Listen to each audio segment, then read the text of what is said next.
संस्कृत भाषा शिक्षण में आप सबों का हार्दिक स्वागत है। नमो नमः।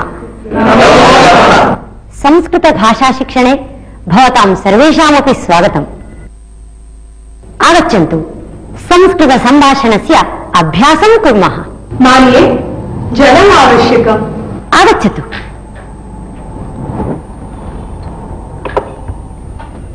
काफी आवश्यकं? मास्तु मास्तु। चायम् आवश्यकं? मास्तु। किम् आवश्यकं? जलम् आवश्यकम्। स्वीकरोतु। किञ्चित् आवश्यकम्? आम्। स्वीकरोतु। पुनः किञ्चित्? मास्तु मास्तु। मास्तु? पर्याप्तम्। पर्याप्तम्। धन्यवादः। स्वागतम्। धनम् आवश्यकं? धनम् आवश्यकं? मास्तु। धनम् आवश्यकं। धनं मास्तु। चाकलेहः आवश्यकः? चाकलेहः आवश्यकः। मिष्टान्नम् आवश्यकं? मिष्टान्नं मधुरम् आवश्यकं? मधुरम् आवश्यकं। किम् आवश्यकं? मधुरम् आवश्यकं। शिक्षणम् आवश्यकं? शिक्षणम् आवश्यकं? मास्तु। मास्तु। शिक्षणं मास्तु। संस्कृतम् आवश्यकं वा? संस्कृतम् आवश्यकं। धनम् आवश्यकं। वस्त्रं? जलम् आवश्यकं? जलं मास्तु। ताडनम् आवश्यकं वा? मास्तु। ताडनं मास्तु। वस्त्रम् आवश्यकं। धनम् आवश्यकं। कोलाहलः मास्तु। द्वेषः मास्तु। द्वेषः मास्तु। यदि हमें कुछ चाहिए तो चाहिए के अर्थ में हम आवश्यकम शब्द का प्रयोग कर सकते हैं। यदि नहीं चाहिए तो हम मास्तु शब्द का प्रयोग करेंगे। पर्याप्त के अर्थ में पर्याप्तम शब्द का प्रयोग किया जाता है। इदानीम् एकम् अभ्यासं कुर्मः। रोहिता, भवान् आगच्छतु।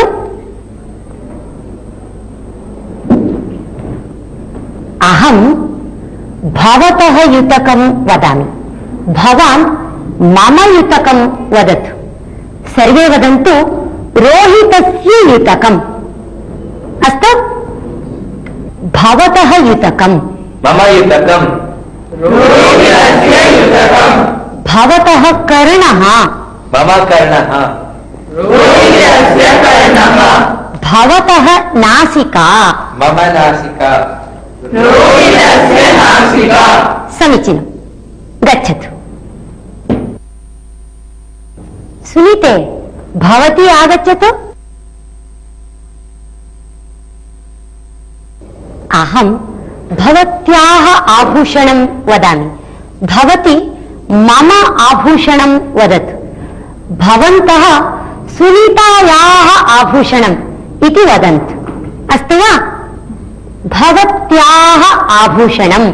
मम आभूषणम्। सुनीतायाः आभूषणम्। भवत्याः घटी। मम घटी। सुनीतायाः घटी। भवत्याः केशः। मम केशः। सुनीतायाः केशः। साधु साधु। पुनः एकम् अभ्यासं कुर्मः। कः कस्य मित्रम् अथवा का कस्याः सखी इति भवन्तः वदन्तु। उदाहरणं वदामि।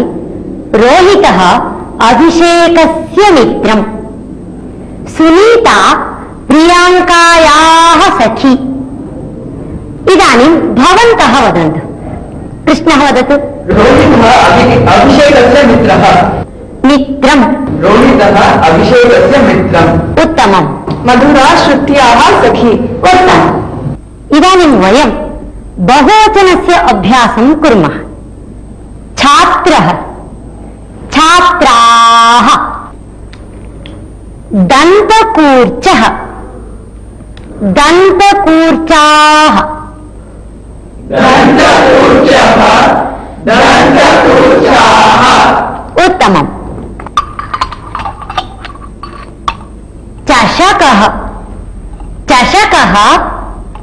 चषकाः चषकाः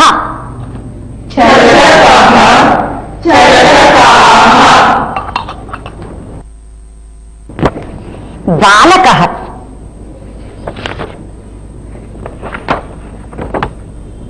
बालकाः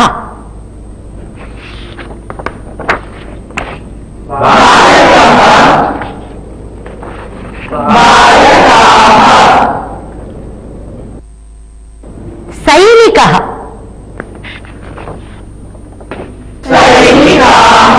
उत्तमम् वृक्षः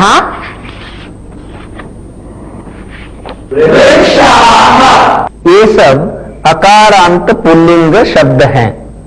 इन शब्दों के बहुवचन में सिर्फ आ की मात्रा जोड़ी जाती है, इसलिए इन दोनों रूपों के भेद को हम यहां ध्यान पूर्वक सुनेंगे।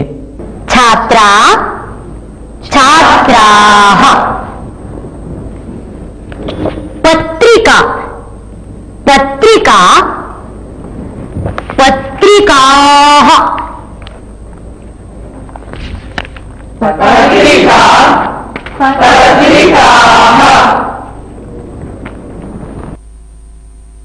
सिक्तवर्तिका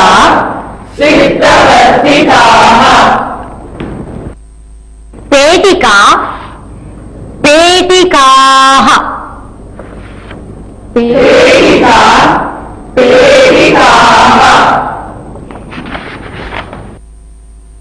उत्पीठिका उत्पीठिकाः उत्पीठिका ये सब आकारांत स्त्रीलिंग शब्द हैं। इन शब्दों के बहुवचन में सिर्फ विसर्ग अधिक रह जाता है। लेखनी लेखन्यः लेखनी लेखनी लेखन्यः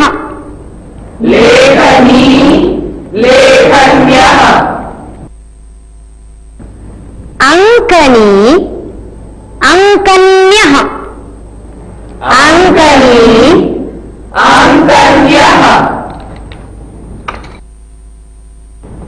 घटी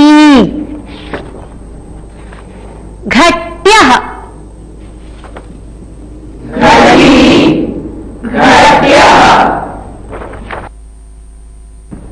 कूपी कूप्यः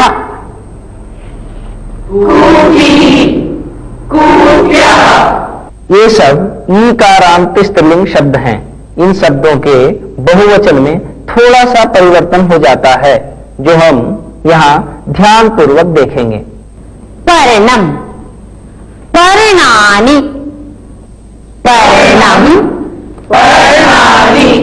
पुस्तकम पुस्तकानि पुस्तकम कंकणम कंकणानि कंकणम फलम फलानि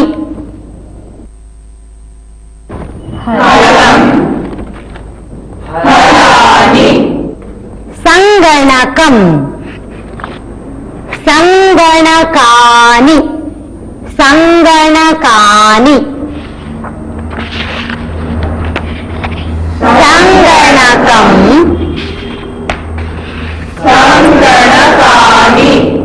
ये सब अकारांत नपुंसक लिंग शब्द हैं। एक वचन में इन शब्दों के अंत में अम होता है, किंतु बहुवचन में इन शब्दों के अंत का अम आनि में परिवर्तित हो जाता है। छात्रः अस्ति छात्राः सन्ति छात्रा अस्ति छात्राः सन्ति दन्तकूर्चः अस्ति दन्तकूर्चाः सन्ति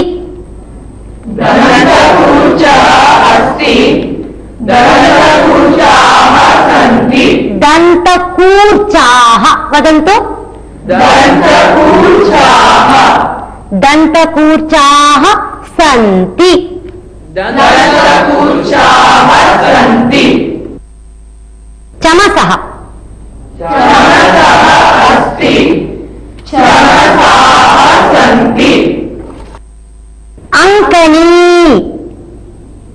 अङ्कनी अस्ति अङ्कन्याः सन्ति अङ्कन्यः सन्ति अङ्कनी अस्ति अङ्कन्यः सन्ति पर्णम् अस्ति पर्णानि सन्ति पर्णम् अस्ति पर्णानि सन्ति अहम् एकवचने वदामि भवन्तः परिवर्तनं कुर्वन्तु वृक्षः अस्ति वृक्षाः सन्ति बालकः अस्ति बालकाः सन्ति गायकः अस्ति गायकाः सन्ति लेखकः अस्ति लेखकाः सन्ति आपणः अस्ति आपणाः सन्ति बालिका अस्ति बालिकाः सन्ति पत्रिका अस्ति पत्रिकाः सन्ति पत्रम् अस्ति पत्राणि सन्ति पत्रम् अस्ति पत्राणि सन्ति पुष्पम् अस्ति पुष्पाणि सन्ति मन्दिरम् अस्ति मन्दिराणि सन्ति फलम् अस्ति फलानि सन्ति पर्णम् अस्ति पर्णानि सन्ति अङ्कनी अस्ति अङ्कन्यः सन्ति अङ्कनी अस्ति अङ्कन्यः सन्ति लेखनी अस्ति लेखन्यः सन्ति लेखनी अस्ति लेखन्यः सन्ति इदानीम् एकम् अभ्यासं कुर्मः बालिकाः सन्ति बालकाः सन्ति बालकः एकवचनवाक्यं वदति बालिकाः बहुवचनरूपं वदन्ति तस्य वाक्यस्य बहुवचनरूपं वदति बालिका एकवचनं वाक्यं वदति बालकाः परिवर्तयन्ति अस्तु वा अस्तु वदतु बालिका अस्ति उत्तमम् पुस्तकम् अस्ति पुस्तकानि सन्ति वृक्षः अस्ति वृक्षाः सन्ति लेखनी अस्ति लेखन्यः सन्ति पत्रिका अस्ति पत्रिकाः सन्ति घटी अस्ति घट्यः सन्ति उत्तमं साधु साधु कृष्ण उत्तिष्ठतु सः छात्रः ते छात्राः सः छात्रः ते छात्राः सः पुरुषः ते पुरुषाः सः कः सः पुरुषः ते के ते पुरुषाः कः पुरुषः सः पुरुषः हस्तं दर्शयन्तु सः कः सः पुरुषः कः पुरुषः सः पुरुषः ते पुरुषाः ते के ते पुरुषाः के पुरुषाः ते पुरुषाः के पुरुषाः ते पुरुषाः अक्षता उत्तिष्ठतु बालिका बालिकाः सा बालिका ताः बालिकाः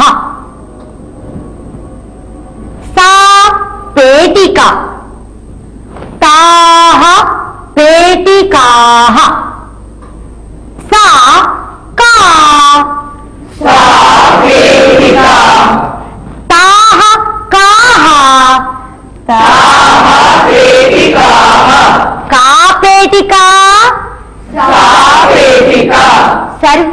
उत्तरं दर्शयन्तु। का पेटिका? सा पेटिका। काः पेटिकाः? ताः पेटिकाः। उत्तमम्। तत् चित्रम्। तत् चित्रं।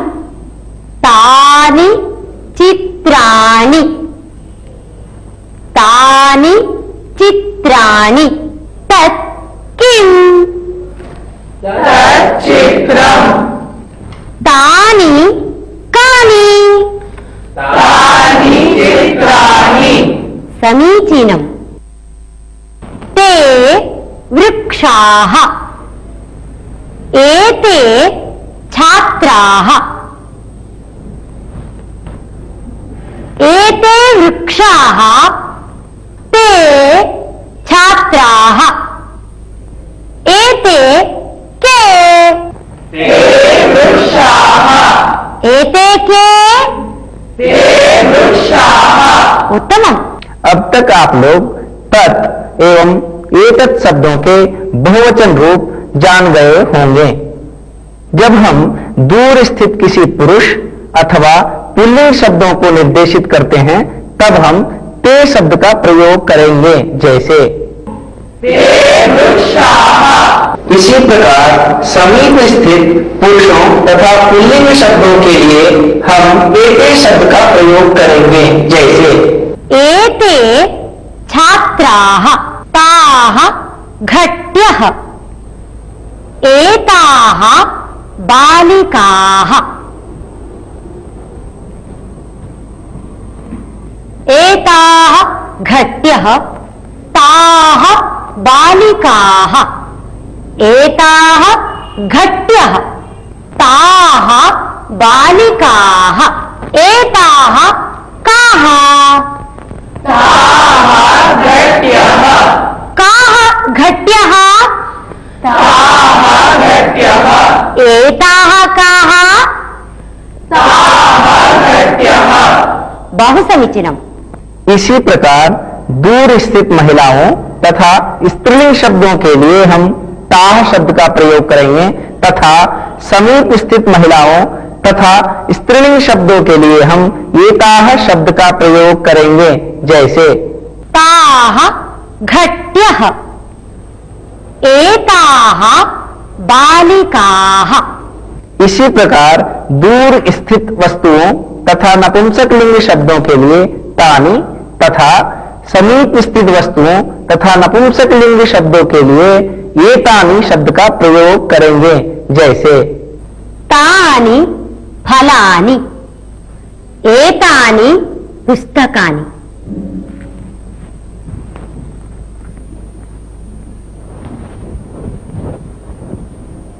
तानि पुस्तकानि। एतानि फलानि। एतानि फलानि। एतानि कानि? तानि फलानि। एतानि कानि? तानि फलानि। साधु साधु। भवान् बालकः। भवन्तः बालकाः। भवती बालिका। भवत्यः बालिकाः। अहं भारतीया। वयं भारतीयाः। वयं के? वयं भारतीयाः। वयं के?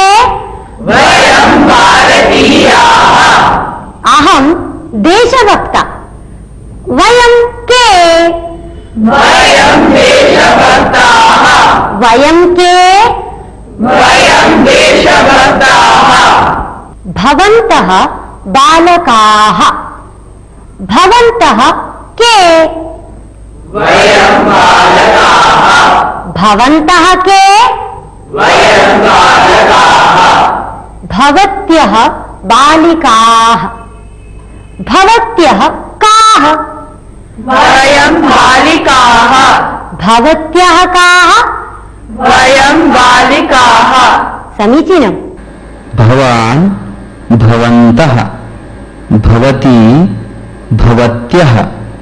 अहं वयं।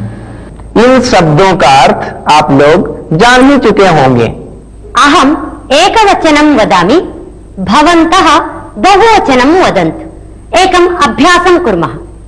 अहं भारतीया, भवन्तः के? वयं भारतीयाः। अहं देशभक्ता, वयं देशभक्ताः। अहं राष्ट्रभक्ता, वयं राष्ट्रभक्ताः। अहं चतुरा, वयं चतुराः। अहं मूर्खा, वयं मूर्खाः। वयम् इदानीम् एकं सुभाषितं शृणुमः। नाभिषेको न संस्कारः सिंहस्य क्रियते वने। विक्रमार्जितसत्त्वस्य स्वयमेव मृगेन्द्रता।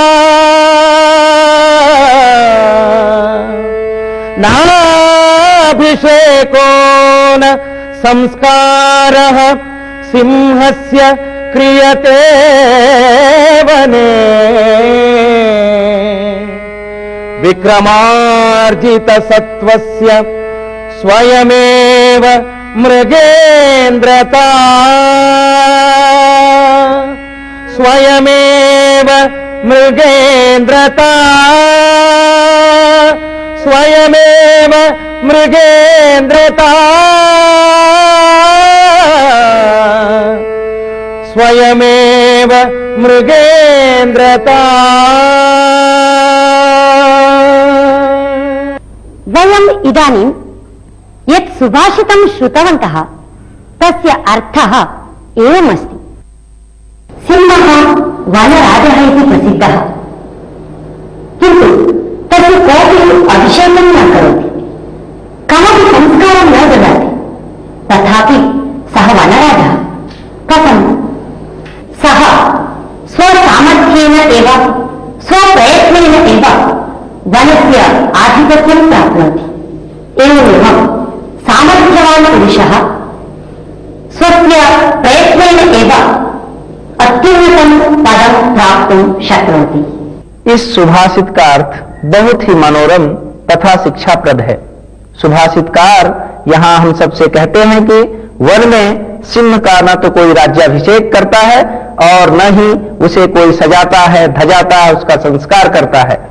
फिर भी वह अपने केवल सामर्थ्यों के बल पर ही बिना किसी सहायता के वन का राजा कहलाता है, वनराज कहलाता है। ठीक उसी प्रकार सामर्थ्यवान मनुष्य भी अपने प्रयत्नों के बल पर, अपने प्रयासों के बल पर बिना किसी सहायता के ही उच्च पदों को आसीन होता है, श्रेष्ठ पदों को प्राप्त करता है। वयम् इदानीम् अति सरलां रम्यां कथां शृणुमः। एकां कथां वदामि। कश्चन वृद्धः अस्ति। सः बहु निःशक्तः, तस्य शक्तिः नास्ति, जीर्णं शरीरम् अस्ति, चलितुं न शक्नोति। सः बुभुक्षितः अस्ति। सः एकं वनं गच्छति। वने सर्वत्र भ्रमणं करोति। खादितुं किमपि लभ्यते वा इति सर्वत्र भ्रमणं करोति। सः एकं वृक्षसमीपं गच्छति। वृक्षं पश्यति, उत्तमानि फलानि सन्ति, किन्तु फलानि उपरि सन्ति। सः वृद्धः चिन्तयति, फलानि उपरि सन्ति, अहं निःशक्तः अस्मि, कथं प्राप्नोमि, किं करोमि इति चिन्तयति। वृक्षः उन्नतः अस्ति, अहं निःशक्तः अस्मि, आरोहणं कर्तुं न शक्नोमि, किं करोमि, कथं फलं प्राप्नोमि इति चिन्तयति। वृक्षस्य उपरि वानराः सन्ति। वृद्धः एकम् उपायं करोति। एकं शिलाखण्डं स्वीकरोति, शिलाखण्डम् उपरि क्षिपति। वानराः कुपिताः भवन्ति, फलानि अधः क्षिपन्ति। वृद्धः सन्तोषेण फलं सर्वं खादति, बहु सन्तुष्टः भवति। कथायाः अर्थं ज्ञातवन्तः? धन्यवादः। नमो नमः।